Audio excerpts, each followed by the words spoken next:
Good morning ഐ+ന്റെ പുതിയൊരു വീഡിയോയിലേക്ക് എല്ലാവർക്കും സ്വാഗതം.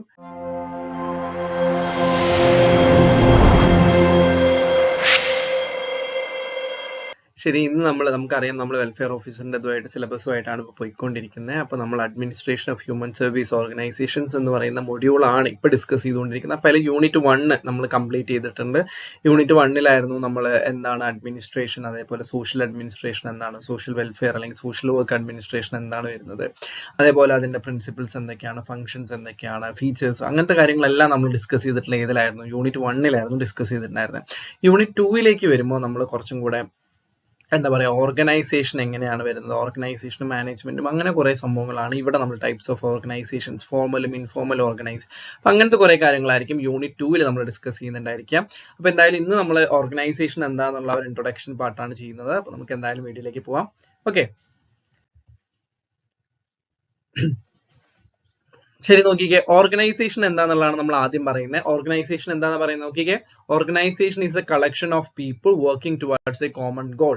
നമ്മൾ ഈ ഒരു കോമൺ ഗോൾ എന്നുള്ള ഈ ഒരു ടേമിന് ഭയങ്കര ഇമ്പോർട്ടൻസ് ഉണ്ട് കേട്ടോ. കാരണം നമുക്കറിയാം എല്ലാ ഓർഗനൈസേഷൻസിനും അവരുടേതായിട്ടുള്ള ഒരു കോമൺ ഗോൾ ഉണ്ടായിരിക്കും, ഇല്ലേ? നമ്മൾ ഒബ്ജക്റ്റീവ്സ് എന്നൊക്കെ ചിലപ്പോൾ സമയത്ത് പറയാറുണ്ടാവും. അപ്പോൾ ആ ഒബ്ജക്റ്റീവ് അച്ചീവ് ചെയ്യാൻ അല്ലെങ്കിൽ ആ ഒരു കോമൺ ഗോൾ അച്ചീവ് ചെയ്യാൻ വേണ്ടിയിട്ടായിരിക്കും നമ്മൾ എന്ത് ചെയ്യുന്നുണ്ടാവുക, ആ ഒരു ഓർഗനൈസേഷൻ ഒന്നിച്ച് പ്രവർത്തിക്കുന്നുണ്ടായിരിക്കും. അല്ലെങ്കിൽ ഓർഗനൈസേഷനിലെ എല്ലാ എംപ്ലോയീസിന്റെയും എഫേർട്സ് ഡയറക്റ്റ് ചെയ്യണത് എങ്ങടായിരിക്കണം? ആ ഒരു കോമൺ ഗോൾ അച്ചീവ് ചെയ്യാൻ വേണ്ടിയിട്ടായിരിക്കണം, അല്ലേ? അപ്പൊ ഇതെന്താ, ഒരു കളക്ഷൻ ഓഫ് പീപ്പിൾ ആണ് working towards A common goal. ഒരു കോമൺ ഗോൾ അച്ചീവ് ചെയ്യാൻ വേണ്ടിയിട്ട് അല്ലെങ്കിൽ ആ ഒരു കോമൺ ഗോളിന് വേണ്ടിയിട്ടായിരിക്കണം അവർ വർക്ക് ചെയ്യുന്നുണ്ടായിരിക്കുക. അടുത്ത് നോക്കിയാൽ, people perform different duties and responsibilities. അപ്പൊ ഈ ഒരു കോമൺ ഗോളിലേക്ക് എത്താൻ വേണ്ടി എല്ലാവരും ഒരേ വർക്കായിരിക്കും ചെയ്തുകൊണ്ടിരിക്കുക? അല്ല. അപ്പൊ നമ്മളൊരു ഓർഗനൈസേഷൻ എടുത്ത് നോക്കിക്കേ, ഓർഗനൈസേഷനിൽ മാർക്കറ്റിംഗിന്റെ ഒരു ടീം ഉണ്ടായിരിക്കും, അതേപോലെ ഇംപ്ലിമെന്റ് ചെയ്യുന്ന ഒരു ടീം ഉണ്ടായിരിക്കും, അതേപോലെ തന്നെ ഫിനാൻസിന്റെ ഒരു ടീം ഉണ്ടായിരിക്കും. അപ്പൊ ഇങ്ങനെ കുറെ ടീമുകൾ ഉണ്ടായിരിക്കും. ഈ ഒരു ടീമുകളെല്ലാം അൾട്ടിമേറ്റ്ലി എന്തിനു വേണ്ടിയിട്ടായിരിക്കും? ആ ഓർഗനൈസേഷന്റെ മിഷനോ അല്ലെങ്കിൽ ആ ഓർഗനൈസേഷന്റെ എന്താണ് വിഷൻ അല്ലെങ്കിൽ എന്താണ് അവരുടെ ഗോൾ എന്നുള്ള അനുസരിച്ച് അത് അച്ചീവ് ചെയ്യാൻ വേണ്ടിയിട്ടായിരിക്കും ശ്രമിക്കുന്നുണ്ടാവും. പക്ഷെ ഇവർ ശ്രമിക്കുന്നത് എന്തായിരിക്കും? ഡിഫറെന്റ് വേസിലൂടെ ആയിരിക്കും ശ്രമിക്കുന്നുണ്ടായിരിക്കും. അല്ലെങ്കിൽ അവർ പെർഫോം ചെയ്യുന്ന ഡ്യൂട്ടീസ് എന്തായിരിക്കും? വേറെ വേറെ ഡ്യൂട്ടീസ് ആയിരിക്കും, പക്ഷെ ടുവാർഡ്സ് ദാറ്റ് കോമൺ ഗോൾ. ആ കോമൺ ഗോളിലേക്ക് എത്തുക എന്നുള്ളത് തന്നെയാണ് അൾട്ടിമേറ്റ് ലക്ഷ്യമായിട്ട് പറയുന്നത്. ശരി, അടുത്ത് നോക്കിയേ, ഒബ്ജക്റ്റീവ് എന്തായിരിക്കും? Fulfil organisation goal through coordinated efforts, അല്ലെ? ഓർഗനൈസേഷന്റെ ഗോൾസ് ഫുൾഫിൽ ചെയ്യുക. എങ്ങനെ ഫുൾഫിൽ ചെയ്യേണ്ടേ? കോർഡിനേറ്റഡ് എഫേർട്സ്, അല്ലെ? കോർഡിനേഷൻ ഉണ്ടായിരിക്കണം, വേണ്ടേ? നമ്മള് പലതും പതിരുമായിട്ട് പോയിട്ട് കാര്യമില്ല. നമ്മളിങ്ങനെ കറക്റ്റ് ആയിട്ട് കോർഡിനേറ്റഡ് ആയിട്ടുള്ള എഫേർട്സിലൂടെ എങ്ങനെ എല്ലാ എഫേർട്ടുകളെയും കോർഡിനേറ്റ് ചെയ്ത് ആ ഒരു ഗോൾ അച്ചീവ് ചെയ്യാൻ വേണ്ടിയിട്ടായിരിക്കണം നമ്മൾ എന്ത് ചെയ്യുന്നുണ്ടായിരിക്കുക, ആ ഒരു വർക്ക് ചെയ്യേണ്ടതായിട്ട് വരുന്നത്. മനസ്സിലായി? ഓർഗനൈസേഷൻ എന്താണെന്നുള്ള ഒരു ബേസിക് സാധനം മനസ്സിലായില്ലേ? കൂടെ ഓർഗനൈസേഷൻ ടൈപ്പ് ഒക്കെ പഠിക്കുമ്പോൾ നമ്മൾ എന്താണ് അത് കൂടുതൽ നമുക്ക് മനസ്സിലാവും. പക്ഷെ ഇപ്പൊ നിങ്ങൾ മനസ്സിലാക്കേണ്ട ഓർഗനൈസേഷൻ എന്താണ്? ഓർഗനൈസേഷൻ നമുക്ക് ആ കേൾക്കുന്നത് നമ്മൾ ഓർഗനൈസേഷൻ എന്നുള്ള ആ ഒരു ഒഫീഷ്യൽ സെറ്റപ്പിനെ അല്ല, പക്ഷെ ആ ഒരു പ്രോസസ്സിനെയാണ് നമ്മളോട് ഉൾപ്പെടുത്തിയിരിക്കുന്നത് കേട്ടോ. എന്താണ് ഓർഗനൈസേഷൻ? ഓർഗനൈസേഷൻ ചെയ്യുക, നമ്മൾ ഓർഗനൈസ് ചെയ്യാന്നൊക്കെ പറയില്ല. അപ്പൊ ഓർഗനൈസേഷൻ ചെയ്യാന്നുള്ളതുകൊണ്ട് എന്താ ഉദ്ദേശിക്കുന്നത് എന്നാണ് പറയുന്നത്. മനസ്സിലായില്ലേ? സെറ്റ് അല്ലേ? ഡൗട്ട് ഇല്ലല്ലോ? ഓക്കെ, അടുത്ത് നോക്കിയേ, പ്രിൻസിപ്പിൾസ് ഓഫ് ഓർഗനൈസേഷൻ ആണ് നമ്മൾ പറയുന്നത്. നമുക്കൊരു മൊത്തം ഒരു 14ഓളം പ്രിൻസിപ്പിൾ വരുന്നുണ്ട്. സിമ്പിൾ പ്രിൻസിപ്പിൾ ആണ്, നമുക്ക് കേട്ടാൽ തന്നെ മനസ്സിലാവുന്ന കുറച്ച് പ്രിൻസിപ്പിൾ. അല്ലെങ്കിൽ യൂണിറ്റി എന്ന് വെച്ച് തുടങ്ങുന്ന കുറച്ച് പ്രിൻസിപ്പിൾസ് ഉണ്ട്. അതാണ് നിങ്ങൾക്ക് ചിലപ്പോൾ കുറച്ചും കൂടി ഡൗട്ട് ഉണ്ടാവുക. എന്നാലും എളുപ്പമുള്ള പ്രിൻസിപ്പിൾസ് ആണ്, നോക്കി വെക്കാം. അപ്പൊ നമുക്ക് ആദ്യം നോക്കിയാൽ യൂണിറ്റി ഓഫ് ഒബ്ജക്റ്റീവ്സ്. നമ്മൾ നേരത്തെ പറഞ്ഞതല്ലേ, ഓർഗനൈസേഷന്റെ ആക്ടിവിറ്റീസ് എങ്ങനെയായിരിക്കാം? Must focus on achieving common goal. Common goal achieve ചെയ്യാൻ വേണ്ടിയിട്ടാണ്. അപ്പൊ എല്ലാവരുടെയും ഓർഗനൈസേഷനിൽ എല്ലാവരുടെയും ഒബ്ജക്റ്റീവ് എന്തായിരിക്കണം? ഈ ഒരു കോമൺ ഗോൾ ആയിരിക്കണം. അത് അച്ചീവ് ചെയ്യാനാണ് ഞാൻ എഫേർട്ട് ഇടുന്നത്. അത് ഏത് ഡിപ്പാർട്ട്മെന്റ് ആയിക്കോട്ടെ, ഡിഫറെന്റ് ആയിട്ടുള്ള ഡിപ്പാർട്ട്മെന്റ്സ് ഉണ്ടായിരിക്കും. അപ്പൊ ഈ ഒരു ഡിപ്പാർട്ട്മെന്റ്സിലൊക്കെ ഈ ഒരു ഗോൾ എന്ന് പറയുന്നത് എന്താ? ടു അച്ചീവ് ദാറ്റ് ഒബ്ജക്റ്റീവ് എന്നുള്ളതായിരിക്കണം, അല്ലെങ്കിൽ ആ ഒരു ഗോൾ അച്ചീവ് ചെയ്യുക. അപ്പൊ യൂണിറ്റി, അതിലൊരു യൂണിറ്റി ഉണ്ടായിരിക്കണം എന്നാണ് പറയുന്നത്. Division of work and specialisation, നമ്മൾ നേരത്തെ പറഞ്ഞല്ലേ, സ്പെസിഫിക് ടാസ്കുകളൊക്കെ കൊടുത്തിട്ട് വ്യത്യസ്തമായിട്ടുള്ള എക്സ്പെർട്ടൈസ് ഗ്രൂപ്പുകളൊക്കെ ആയിട്ട് തിരിച്ചിട്ടുണ്ടായിരിക്കുക. എന്തിനാ? അപ്പൊ ഫിനാൻഷ്യൽ മാർക്കറ്റിംഗിലുള്ള ടീമിന് എന്താ, അവർ മാർക്കറ്റിംഗിലായിരിക്കും കൂടുതൽ ഫോക്കസ് ചെയ്യുന്നുണ്ടായിരിക്കാം. അവരോട് ഫിനാൻസിന്റെ കാര്യം ചെയ്യാൻ പറഞ്ഞാൽ ചിലപ്പോൾ അവർക്ക് പറ്റിയെന്ന് വരില്ല. അതെന്തുകൊണ്ടാ? അപ്പൊ ആ ഒരു ടീമിന് അതിൽ എക്സ്പെർട്ടൈസ് ഉണ്ടാവും. അപ്പൊ അത് എന്ത് ചെയ്യാം? ആ ഒരു മേഖലയെ ഉയർത്തിക്കൊണ്ടുവരാം. എല്ലാവരും എല്ലാം ചെയ്യുന്നു ചിന്തിച്ച് നോക്കിയാൽ, ഓക്കെ, ഒരാൾ തന്നെ മാർക്കറ്റിംഗ് ചെയ്യുന്നുണ്ട്, അയാൾ പിറ്റേ ദിവസം ഫിനാൻസിലാണ്, അയാൾ പിറ്റേ ദിവസം അപ്പുറത്തെ ഡിപ്പാണ്. അപ്പൊ അങ്ങനെ ആയിരിക്കുമ്പോൾ എന്തായിരിക്കും? അയാൾക്ക് ഒന്നിലും എഫിഷ്യന്റ് ആയിട്ട് ഇരിക്കാൻ വേണ്ടി പറ്റില്ല. അപ്പൊ ഇങ്ങനെ ഡിവിഷൻ ഓഫ് വർക്കും സ്പെഷ്യലൈസേഷനും ഉണ്ടെങ്കിൽ എന്താവും? നമ്മൾ ഏത് ഡിപ്പാർട്ട്മെന്റിലാണോ അതിൽ നമ്മൾക്ക് കുറച്ചും കൂടെ എക്സ്പെർട്ടൈസ് ഉണ്ടാക്കിയെടുത്ത് അതിനെ ഉയർത്തിക്കൊണ്ടുവരാൻ വേണ്ടി പറ്റും.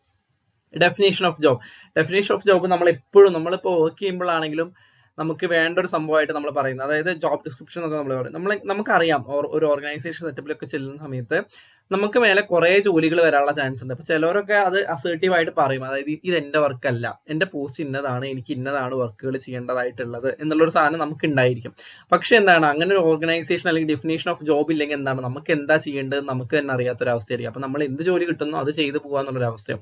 അങ്ങനെ ചെയ്യുമ്പോൾ ഒരു പ്രശ്നം എന്താ വെച്ചാൽ കൺഫ്യൂഷനും ഓവർലാപ്പ് ഉണ്ടാവും. അപ്പോൾ ഒരേ ജോലി തന്നെ ഇപ്പൊ 2 എംപ്ലോയീസ് ഉണ്ട്, അപ്പൊ 2 എംപ്ലോയീസിനും നമ്മൾ ഈക്വൽ അല്ലെങ്കിൽ കറക്റ്റ് ആയിട്ട് വർക്ക് ഡിവൈഡ് ചെയ്ത് കൊടുത്തിട്ടില്ലെങ്കിൽ എന്താവും, ഒരേ വർക്ക് തന്നെ രണ്ടുപേരും പാരലൽ ആയിട്ട് ഇരുന്ന് ചെയ്യാനുള്ള ചാൻസ് ഉണ്ട്. അത് അവിടെ റിപ്പീറ്റേഷൻ ഉണ്ടാവും, ഓവർലാപ്പിംഗ് ഉണ്ടാവാനുള്ള ചാൻസ് ഉണ്ട്.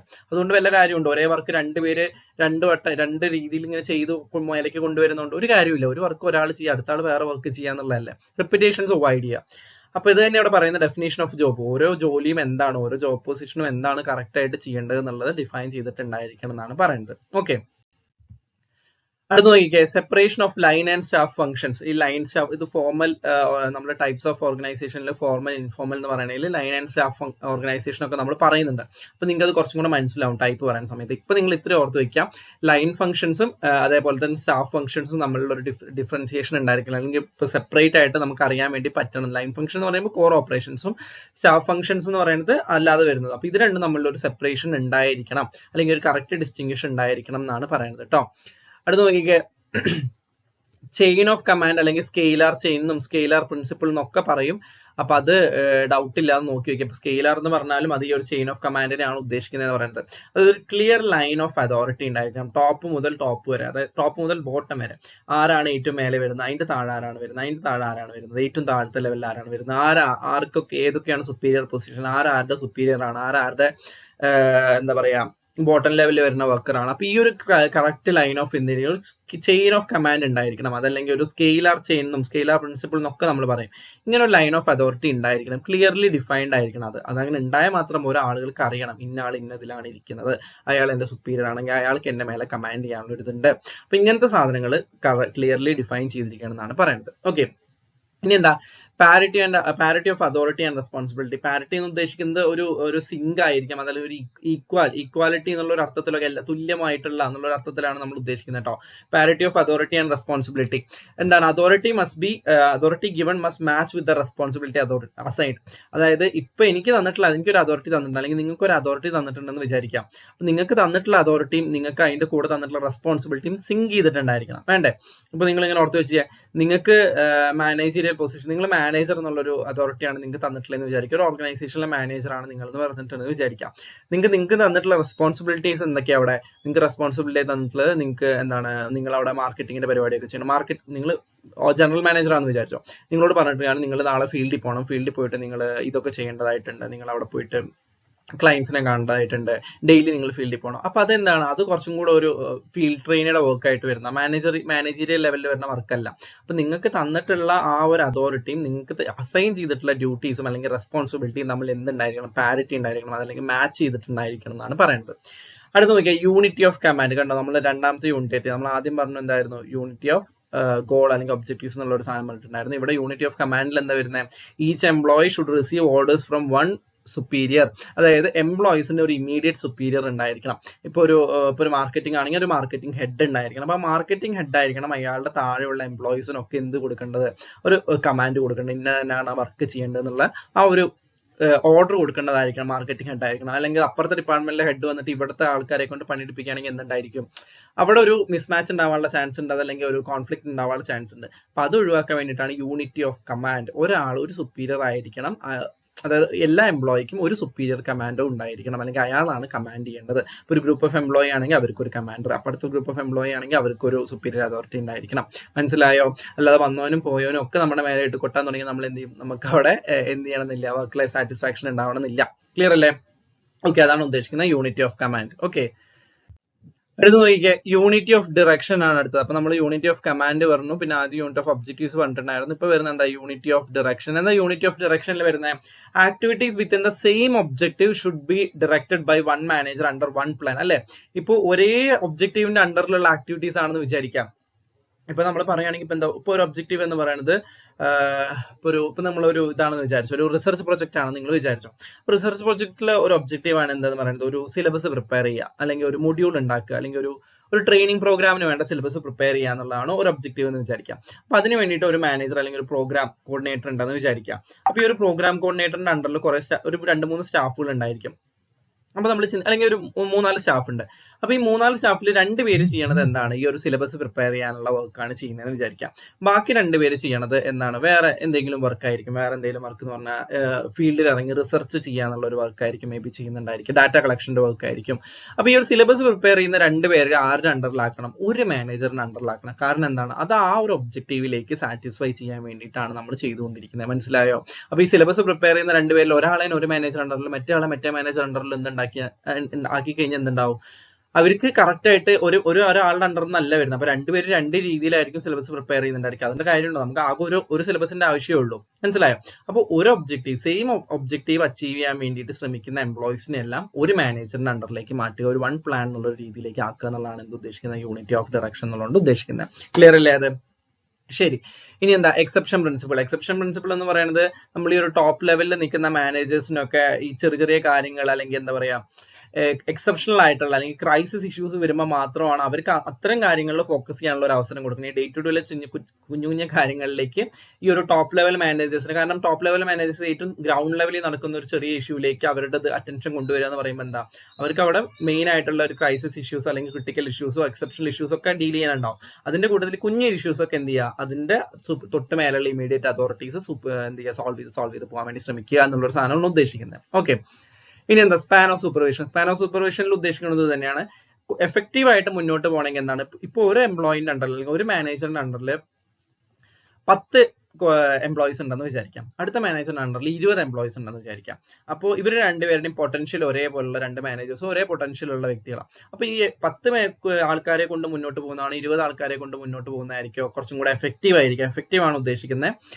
എപ്പോഴും നമുക്കറിയാം, നമുക്ക് എത്ര പേരെയാണോ നമ്മുടെ സബോർഡിനേറ്റ് ആയിട്ട് നമുക്ക് മാനേജ് ചെയ്യാൻ പറ്റുന്ന അത്ര ആളുകളെ മാത്രം വെക്കുക എന്നുള്ളതാണ് ഏറ്റവും എഫക്റ്റീവ് ആയിട്ടുള്ള രീതി. നമുക്ക് 20 ആളെ നമ്മുടെ അണ്ടറിൽ വെച്ചു നമ്മൾ വിചാരിക്കും കുറെ വർക്ക് മുന്നോട്ട് പോകുന്നു, പറ്റത്തില്ലായിരിക്കും. കാരണം 20 ആളെ നമുക്ക് ഒരേപോലെ കോർഡിനേറ്റ് ചെയ്യാൻ പറ്റുന്നില്ല എന്നുണ്ടെങ്കിൽ എന്ത് സംഭവിച്ചു പോകും, ആ വർക്ക് അവിടെ ഫെയിലിയർ ആയി പോവുക ചെയ്യും. 20 ആളും നമ്മൾ 20 ആളുണ്ട്, വർക്കിലോട് നമ്മുടെ കയ്യിൽ അല്ലെങ്കിൽ നമ്മുടെ കയ്യിൽ മാൻ പവർ ഉണ്ട്, പക്ഷെ എന്താ, നമുക്ക് ഇവരെ എഫക്റ്റീവ് ആയിട്ട് നിയന്ത്രിക്കാൻ പറ്റുന്നില്ലെങ്കിൽ, എഫക്റ്റീവ് ആയിട്ട് ഇവർക്ക് വേണ്ട കമാൻഡ്സ് 20 ആർക്കും കൊടുക്കാൻ പറ്റുന്നില്ലെങ്കിൽ എന്തായി പോകും, അതൊരു വെയിൻ പ്രോസസ് ആയി പോകും. പക്ഷേ ഈ 10 ആളെ ഉള്ളത് നമുക്ക് മെനക്ക് കൊണ്ടുപോകാൻ പറ്റുന്നുണ്ടെങ്കിൽ എന്തായിരിക്കും, അത് കുറച്ചും കൂടെ എഫക്റ്റീവ് ആയിരിക്കും. അപ്പൊ നമ്മൾ എപ്പോഴും ചെയ്യേണ്ടത് എന്താ, സ്പാൻ ഓഫ് സൂപ്പർവിഷനിൽ പറയുന്നത് എന്താ, as many subordinates as they can effectively manage. നമുക്ക് എത്ര പേരെയാണ് എഫക്റ്റീവ്ലി മാനേജ് ചെയ്യുക, അത്ര പേരെ മാത്രമേ ഒരു മാനേജറിന്റെ അണ്ടറിൽ വെക്കാൻ പാടുള്ളൂ എന്നാണ് പറയുന്നത്.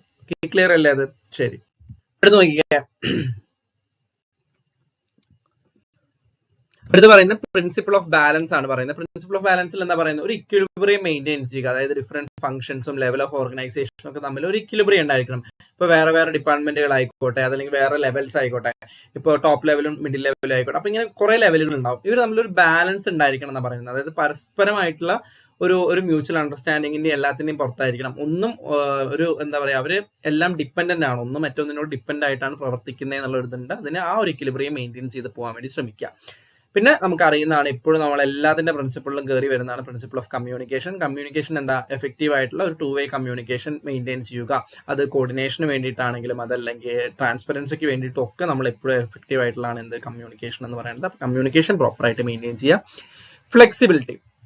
എന്താ ഫ്ലെക്സിബിലിറ്റിയിൽ പറയുന്നത്, ഇപ്പൊ നമുക്കറിയാം, നമ്മൾ നേരത്തെ പറഞ്ഞ ഓർഗനൈസേഷണൽ സ്ട്രക്ചർ റിജിഡ് ആയിരിക്കാൻ പാടില്ല. അതായത് നമ്മൾ ഇന്നതാണ്, അപ്പൊ നമ്മൾ ഇതിന്ന് ഒരു കടുകാണ് എന്താ പറയാ തിരിയില്ല അല്ലെങ്കിൽ മാറില്ല എന്നുള്ളൊരു അവസ്ഥയിൽ നമുക്ക് മുന്നോട്ട് പോകാൻ പറ്റില്ല. കാരണം എന്താ, നമുക്ക് ചുറ്റുമുള്ള എൻവയോൺമെന്റിൽ ചേഞ്ചസ് വരും, മാർക്കറ്റിൽ ചേഞ്ചസ് വരും, സ്ട്രക്ചർ എല്ലാത്തിലും ചേഞ്ചസ് വന്നുകൊണ്ടിരിക്കാം. നമ്മൾ മാത്രം ഇങ്ങനെ കടുംപിടുത്തം പിടിച്ചിരുന്നൊരു കാര്യമില്ല. അപ്പൊ അതിനോട് നമ്മൾ അഡാപ്റ്റ് ചെയ്താൽ മാത്രമാണ് എന്ത് ചെയ്യാൻ പറ്റുള്ളൂ, നമുക്ക് ആ ഒരു സാധനം എഫക്റ്റീവ് ആയിട്ട് ഇംപ്ലിമെന്റ് ചെയ്ത് മുന്നോട്ട് കൊണ്ടുപോകാൻ വേണ്ടി പറ്റുള്ളൂ. അല്ലെ, നമ്മൾ ആദ്യം പറഞ്ഞിട്ട് കഴിഞ്ഞ ക്ലാസ്സിൽ പറഞ്ഞിട്ടുണ്ടായിരുന്നു, ഒരു കമ്മ്യൂണിറ്റിയിലെ ഒരു പ്രൊജക്ട് സമയത്ത് നീഡ് മാറിക്കൊണ്ടിരിക്കും അല്ലെ. അപ്പൊ നമ്മൾ ആ നീഡ് കറക്റ്റ് ആയിട്ട് നമുക്ക് ഐഡന്റിഫൈ ചെയ്തിട്ട് അതിലുണ്ടാവുന്ന എന്താ പറയാ കാലാടിസ്ഥാനത്തിൽ വന്നുകൊണ്ടിരിക്കുന്ന ഇംപ്രവൈസേഷൻസ് ഒക്കെ നമുക്ക് മനസ്സിലാക്കാൻ വേണ്ടി പറ്റണം, വേണ്ടേ? അല്ലാതെ നമ്മൾ തുടക്കത്തിൽ തുടങ്ങിയപ്പോൾ എന്താ ഇന്നതായിരുന്നു നീഡ്, ഞാൻ 10 കൊല്ലം കഴിഞ്ഞാലും 10 കൊല്ലം നീണ്ടുന്ന പ്രൊജക്ട് ആണ്, 10 കൊല്ലം കഴിഞ്ഞാലും ഞാൻ അതിൽ തന്നെ ഫോക്കസ് ചെയ്യുള്ളൂ പറഞ്ഞിട്ട് കാര്യമില്ല. 10 കൊല്ലം കൊണ്ട് എന്തൊക്കെ മാറ്റം വരും, അപ്പൊ അതിനോട് കറക്റ്റ് ആയിട്ട് അഡാപ്റ്റ് ചെയ്ത് പോകാൻ വേണ്ടി പറ്റണം. പിന്നെ പറയുന്നതാണ് കണ്ടിന്യൂറ്റി. കണ്ടിന്യൂറ്റിയിൽ എന്താ പറയുന്നത്? Organisation should be design to serve its purpose over a long time despite changes. നമ്മൾ നേരത്തെ പറഞ്ഞു ചേഞ്ചസ് ഉണ്ടാവും, അതിനോട് അഡാപ്റ്റ് ചെയ്യണം. അഡാപ്റ്റ് ചെയ്തിട്ട് കണ്ടിന്യൂറ്റി ഉണ്ടായിരിക്കണം അല്ലെ. ചേഞ്ചസ് ഉണ്ടാവും, എന്നാൽ ശരി ഞാൻ ഇവിടെ നിർത്തുക, ഇനി എനിക്ക് ചെയ്യാൻ പറ്റില്ല. നമ്മൾ ചില സമയത്തൊക്കെ റിസർച്ച് ഒക്കെ ചെയ്യുന്ന സമയത്ത് നമ്മൾ PGക്ക് ഒക്കെ റിസർച്ച് ചെയ്യുമ്പോൾ പറയില്ല, ഇങ്ങനെ ടീച്ചേഴ്സിന്റെ അടുത്ത് നമ്മളിങ്ങനെ പ്രൊജക്ട് ഒക്കെ കൊണ്ട് അല്ലെങ്കിൽ ഡെസർട്ടേഷൻ കൊണ്ട് ചെല്ലുന്ന സമയത്ത് അവർ പറയും ഒരു ടോപ്പിക്കിനെ കുറിച്ചിട്ട് നമ്മൾ കുറച്ചൊക്കെ ചെയ്തിട്ടുണ്ടാവും. അപ്പൊ പറയും ഇത് എങ്ങനെ ഇതിൽ കുറെ ചേഞ്ചസ് ഒക്കെ വരുത്താണ്ട് എന്നൊക്കെ പറയും. അപ്പൊ ആളുകളെ കുറെ സ്റ്റുഡൻസ് ചെയ്യുന്ന പരിപാടി എന്ത് ചെയ്യും, ആദ്യം തന്നെ പറയും എന്നാ ഈ ടോപ്പിക് വേണ്ട, വേറെ ടോപ്പിക് എടുക്കാം. അതെന്താ, ചേഞ്ചസ് വരും എന്നുള്ളത് നാച്ചുറൽ ആയിട്ടുള്ള പ്രോസസ്സാണ്. അപ്പൊ ആ ചേഞ്ചസ് വന്നാലും നമ്മൾ അതിൽ ആ ചേഞ്ചസിനെ അഡാപ്റ്റ് ചെയ്തിട്ട് മുന്നോട്ട് പോകുക എന്നുള്ളതാണ്. പക്ഷെ നമ്മൾ അത് അങ്ങനെ ചെയ്യുമ്പോഴാണ് അവിടെ ഒരു കണ്ടിന്യൂറ്റി ഉണ്ടാവുന്നത്. ഇല്ലെങ്കിൽ എന്തായി പോകും, ചേഞ്ചസ് വരുന്നു, അത് വേണ്ട അടുത്തെടുക്കാം. അപ്പൊ അവിടെ ഒരു കണ്ടിന്യൂറ്റി വരുന്നില്ല. അതെന്താണ്, വേറെ വേറെ വേറെ വേറെ പുതിയത് വന്നുകൊണ്ടിരിക്കാം. അതല്ല വേണ്ട, ചേഞ്ചസിനോട് അഡാപ്റ്റ് ചെയ്തിട്ട് ഒരു കണ്ടിന്യൂസ് ആയിട്ടുള്ള പ്രോസസ് ആയിട്ട് പോകുക എന്നുള്ളതാണ് വരുന്നത്. ക്ലിയർ ആണോ? ഇത്രയുമാണ് എന്തെന്ന് പറയുന്നത് പ്രിൻസിപ്പിൾസ് ആയിട്ട് വരുന്ന പ്രിൻസിപ്പിൾസ് ഓഫ് ഓർഗനൈസേഷൻ ആയിട്ട് നമ്മൾ പറയാം. നമ്മൾ മൊത്തം 14 പ്രിൻസിപ്പിൾ ആയിട്ട് പറഞ്ഞിട്ടുള്ളത്. ഓക്കെ ശരി. അപ്പൊ ഇത്രയാണ് നമ്മുടെ ഒബ്ജക്റ്റീവ്സ് ആയിട്ട് അല്ലെങ്കിൽ നമ്മുടെ പ്രിൻസിപ്പിൾസ് ആയിട്ട് വരുന്നത്. അപ്പൊ നമ്മൾ ഓർഗനൈസേഷൻ എന്താണെന്ന് പറഞ്ഞിട്ടുണ്ടായിരുന്നു, ഒരു കോമൺ ഗോൾ അച്ചീവ് ചെയ്യാൻ വേണ്ടിയിട്ടുള്ള ഓർഗനൈസ്ഡ് എഫേർട്സ് അല്ലെങ്കിൽ കോർഡിനേറ്റഡ് ആയിട്ടുള്ള എഫേർട്സിനെയാണ് നമ്മൾ ഓർഗനൈസേഷൻ എന്ന് പറയുന്നത്. അത്രേ ഉള്ളൂ, സിമ്പിൾ അല്ലേ അത്.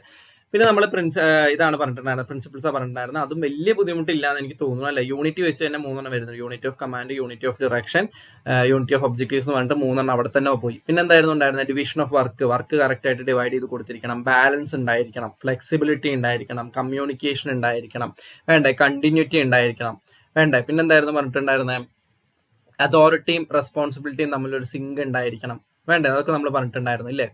പിന്നെ നമ്മൾ എന്താ പറഞ്ഞിട്ടുണ്ടായിരുന്നത്, സ്കെയിലർ ആയിട്ടുള്ളതായിരിക്കണം അല്ലെ. നമ്മൾ പറഞ്ഞിട്ടുണ്ടായിരുന്നല്ലോ, ഒരു ക്ലിയർ ലൈൻ ഓഫ് അതോറിറ്റി നമ്മൾ കൊടുത്തിരിക്കേണ്ടായിരിക്കണം, ഡിവിഷൻ ഓഫ് വർക്ക് കറക്റ്റ് ആയി ചെയ്തിരിക്കണം. അപ്പൊ ഇങ്ങനെ ഒരു മൊത്തം 14 പ്രിൻസിപ്പിൾസ് ആണ് നമ്മൾ പറഞ്ഞിട്ടുള്ളത്. അപ്പൊ അത് ആ ഒരു പേരുകളെങ്കിലും നിങ്ങൾ ഓർത്ത് വെക്കാൻ വേണ്ടി ശ്രമിക്കുക. അപ്പൊ പേരുകൾ ഓർത്താൽ തന്നെ നമുക്ക് കിട്ടും അതിന്റെ അണ്ടറിൽ എന്താ വരുന്നത് എന്നുള്ള അത്ര ബുദ്ധിമുട്ടില്ലാത്തൊരു സംഭവം ആയതുകൊണ്ട് നമുക്ക് കിട്ടാവുന്നതേ ഉള്ളൂ കേട്ടോ. അപ്പൊ അങ്ങനെയാണ് വരുന്നത്. എന്തെങ്കിലും ഡൗട്ട് ഉണ്ടെങ്കിൽ ക്ലിയർ ആയിട്ട് ചോദിക്കുക. അപ്പൊ നമുക്ക് അടുത്തതില് നമുക്ക് എന്ത് ചെയ്യാൻ പറ്റും, ഇതിന്റെ ടൈപ്സ് ഫോർമലും ഇൻഫോർമലും ആയിട്ടുള്ള ടൈപ്സ് വരുന്നുണ്ട്. അതിൽ ഫോർമൽ തന്നെ ലൈൻ ആൻഡ് സ്റ്റാഫ് എന്നൊക്കെ പറഞ്ഞിട്ട് ഉള്ള ഓർഗനൈസേഷൻ, മെട്രിക്സ് ഓർഗനൈസേഷൻ എന്നൊക്കെ പറഞ്ഞ് വരുന്നുണ്ട്. അപ്പൊ നമ്മൾ അത് ഡിസ്കസ് ചെയ്യുന്നതായിരിക്കും കേട്ടോ. അപ്പൊ ശരി, ഓൾ ദി ബെസ്റ്റ്. എന്തെങ്കിലും ഡൗട്ട് ഉണ്ടെങ്കിൽ അപ്പൊ ക്ലിയർ ചെയ്ത് ചോദിക്കാം കേട്ടോ. ശരി.